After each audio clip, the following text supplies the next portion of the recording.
Smart আর ইনস্টাগ্রামের instant সবকিছু instant চাই।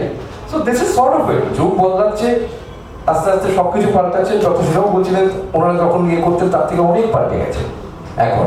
অফকোর্স সবকিছু ইভলভিং, কিছু ভালোর দিকে কিছু খারাপের দিকেও হচ্ছে। কিন্তু আজকে এইখানে একজন মানুষ, আমার মতন সাধারণ মানুষ, যেমন প্রি ডায়াবেটিক, তা আমি যদি এখানে আসি, এই যে নানাবিধ জিনিসগুলো যেগুলো রিলেটেড থাকে সেগুলোতে আমি কোথাও আমাকে যেতে হচ্ছে না। আমার লেজিনেসের আনসারটা আমি এখানেই পেয়ে যাচ্ছি, আমাকে কোথাও দৌড়াতে হচ্ছে না, আমি এক জায়গার মধ্যে সব কিছু পেয়ে যাচ্ছি।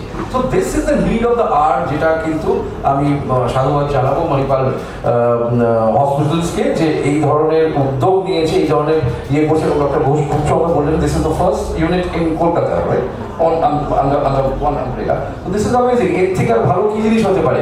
আমি তো আমার আত্মীয় স্বজনকে বা আমাদের যারা ঠিক আছে বন্ধু বান্ধব, আমি তো বলবো যে কোথাও আর যেতে হবে না, এদিক ওদিক দৌড়াতে হবে না, তোমরা এখানে চলে আসো। তুমি একবার বেরোবে, যেমন আগে মনে আছে তো পাসপোর্ট করতে গেলে এক জায়গায় যেতে হতো, তারপর আরেক জায়গায় যেতে হতো। এখন দেখবেন এক সুরঙ্গ দিয়ে ঢুকছি, হ্যাঁ, বেরিয়ে যাচ্ছি, ওখান থেকে সব কাজ একদম টাক টাক টাক টাক করে হয়ে গেল পুরো। সো এই ধরনেরই একটা ইজ অফ